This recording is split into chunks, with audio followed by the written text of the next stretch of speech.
আসসালামু আলাইকুম সম্মানিত বিনিয়োগকারী ভাই ও বোনেরা, আশা করি সবাই ভালো আছেন। আজ 14ই জানুয়ারি 2024 রোজ রবিবার আপনাদের সাথে আলোচনা করব আজ স্টক মার্কেটের স্টকগুলো নিয়ে। আমাদের ভিডিওর আলোচনাগুলো শুনবার আগেই এই সতর্ক বাণীটি অবশ্যই পড়ে নেবেন। পুঁজিবাজারে বিনিয়োগ ঝুঁকিপূর্ণ, জেনে বুঝে বিনিয়োগ করুন। প্রিয় বিনিয়োগকারী ভাই ও বোনেরা, ইতিমধ্যে আমাদের আজকের ভিডিওর থাম্বনেলটি দেখে আসছেন। শিরোনামটি ছিল এই দুটি স্টক যাদের রয়েছে কি করণীয় এখন। তাহলে দুটি স্টকের নাম ইতিমধ্যে আপনারা স্ক্রিনে দেখিয়ে আসছেন, সেন্ট্রাল ফার্মা ও বিডি থাই। তো আজকে এই দুটি স্টকের গুরুত্বপূর্ণ আলোচনা জানাবো। আপনারা জানেন আজকের মার্কেটে তাদের একটি ভালো একটি কারেকশন হয়। তাহলে আমাদের এখন এই দুটি স্টক করণীয় কি? আমরা তো আসলে জানি যে একটি স্টক যখন ভালো প্রাইস হয়ে যায়, হঠাৎ করে বেশি প্রাইস হয়, তখন আবার কারেকশন হয়। কারেকশনের মধ্যে মনে হয় যে এখনই মনে হয় আমার কেনাটা উচিত, কিন্তু তার কোথায় ক্রয় করতে হবে এই পরিকল্পনাটা কিন্তু আমরা তখন করতে চাই না। কারণ আমরা দেখি যে হঠাৎ করে এত হাই প্রাইস হওয়ার পর এখন তো অনেক কমে গেছে, এই জিনিসটি কিন্তু আমরা ফলো করি বেশি। কিন্তু আমাদেরকে কিন্তু পরিকল্পনা করতে হবে কোথায় থেকে তখন আবার এন্ট্রি দেওয়া যায়। তো আমাদের বিষয়টি আপনারা অবশ্যই আমার মনে হয় যে আপনাদের সচেতন হতে হবে। কারণ একটি স্টক কি কারণে এত হাই প্রাইস হয়েছে প্রথমেই জানতে হবে।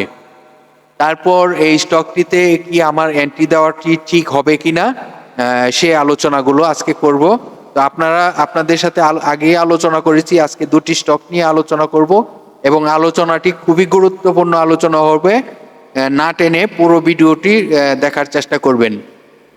এবং এই স্টক দুটি যাদের রয়েছে তারা তো মনোযোগ দিয়ে শুনতে হবে, এবং যারা এই স্টকটি কেনার জন্য পরিকল্পনা করতেছেন তারা অবশ্যই এই বিষয়টি মনোযোগ দিয়ে বোঝার চেষ্টা করবেন। তো সর্বপ্রথমে যে স্টকটি নিয়ে আলোচনা করব, সেন্ট্রাল ফার্মা। আপনারা জানেন সেন্ট্রাল ফার্মা স্টকটি হঠাৎ করে একটি ভালো ভলিউম হয়, ভলিউমের পর এখন সে কারেকশানে আছে। আজকে কিন্তু সেন্ট্রাল ফার্মা স্টকটি অনেক ভালো একটি কারেকশান হয়েছে, যে কারেকশানটি আপনারা দেখে অবাক হয়ে গেছেন যে অনেক কমে গেছে, এই স্টকটি কি বাই করা যায় কিনা। আসলে স্টকটি কারেকশানের মধ্যেই রয়েছিল, তার মধ্যে চেষ্টা করেছিল 2-4 দিন যাবৎ যে কিছুটা ভালো হওয়ার জন্য, কিন্তু গত কার্যদিবসই গত বৃহস্পতিবারে কিন্তু সে আবার কারেকশন সিগন্যালটি কনফার্ম করে। তা আজকে আবারও তার এই কারেকশনটি মোটামুটি ভালো একটি কারেকশন হয়। তো আমরা এই স্টকটির গুরুত্বপূর্ণ আলোচনাটি আপনাদেরকে বোঝানোর চেষ্টা করব। এই স্টকটি আরও কারেকশন হওয়ার সম্ভাবনা দেখা যাচ্ছে, এটি আমার অ্যানালাইসিসে ধরা পড়ে। তো স্টকটি আপনারা জানেন, এখন আপনাদেরকে এই স্টকটির সাপোর্ট লেভেলটি দেখানোর চেষ্টা করব। যদি এই সাপোর্ট লেভেলটিও যদি সে ধরে রাখতে না পারে, তাহলে কিন্তু স্টকটি এই সাপোর্টটি যদি ধরে রাখতে না পারে তাহলে কিন্তু স্টকটি ফ্লোরে আসবে, এটি কনফার্ম থাকতে পারেন আমার মনে হচ্ছে। তো এই সাপোর্টটি আপনাদেরকে বোঝানোর চেষ্টা করব। তার বর্তমানে 14 টাকা 60 পয়সা একটি সাপোর্ট রয়েছে। এই সাপোর্টটি কিন্তু তার ধরে রাখতে যদি না পারে তাহলে কিন্তু স্টকটি ফ্লোরে আসবে, এটি আমি মোটামুটি আপনাদেরকে কনফার্ম করতে পারি। তো এই সাপোর্টটি আপনাদেরকে অবশ্যই ফলো করতে হবে। 14 টাকা 60 পয়সা সাপোর্টটিকে আপনারা আমি বলবো খুবই খুবই নজরদারিতে ফলো রাখতে হবে। এই সাপোর্টটির উপরে থাকবে না নিচে আসবে, অবশ্যই এই বিষয়টি নজরে রাখবেন। যদি 14 টাকা 60 পয়সা সে সাপোর্টটি ধরে রাখতে না পারে তাহলে কিন্তু ফ্লোর নিশ্চিত। তাহলে এই স্টকটি যদি এখন মার্কেটে ভালো কিছু করতে হয় তাহলে তার একটি রেজিস্ট্যান্স রয়েছে, যে রেজিস্ট্যান্সটি ব্রেকআউট করতে পারলে স্টকটি মোটামুটি আবার প্রাইস হওয়ার সম্ভাবনা থাকবে। তবে এই স্টকটির গুরুত্বপূর্ণ আরও বিষয় বুঝাবো আপনাদেরকে। এটির রেজিস্ট্যান্সটি হলো 18 টাকা 10 পয়সা। এই 18 টাকা 10 পয়সা রেজিস্ট্যান্সটি যদি ব্রেকআউট করতে পারে তাহলে স্টকটি ভালো হবে। আর স্টকটির আরেকটু আপনাদেরকে বোঝানোর স্বার্থে কিছু তথ্য দেখানোর চেষ্টা করি। এই কোম্পানিটির ন্যাপ রয়েছে 5 টাকা 54 পয়সা, ন্যাপটি কম রয়েছে।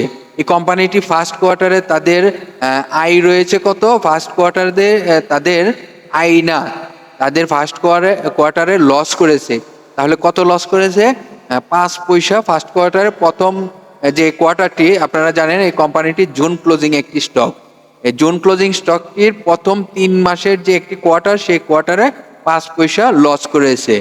তো বিষয়গুলো আপনাদেরকে বোঝানোর চেষ্টা করেছি। আশা করি আপনারা যদি আমার কথাটি না বুঝে থাকেন তাহলে বারবার রিপ্লাই করে আবার শুনবেন, শুনে বুঝবার চেষ্টা করবেন। তারপরও যদি না বুঝতে পারেন তাহলে অবশ্যই আমাদের যে কোনো ভিডিওর কমেন্টে কমেন্ট করবেন, স্টকের নাম লিখে আমি আপনাদেরকে এই তথ্যগুলো দিয়ে রিপ্লাই দিয়ে সহযোগিতা করব। চলুন পরবর্তী স্টকটির আলোচনাটি শুনবার চেষ্টা করি।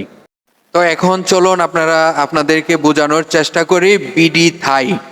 বিডি থাই স্টকটির গুরুত্বপূর্ণ আলোচনাটি আমি বলবো, যাদের এই স্টকটি রয়েছে তারা খুবই মনোযোগ দিয়ে আলোচনাটি শুনবার চেষ্টা করবেন। আপনারা জানেন এই স্টকটিও ডাউন ট্রেনে রয়েছে এবং ডাউন ট্রেনটি কনফার্ম করেছে আজকেই।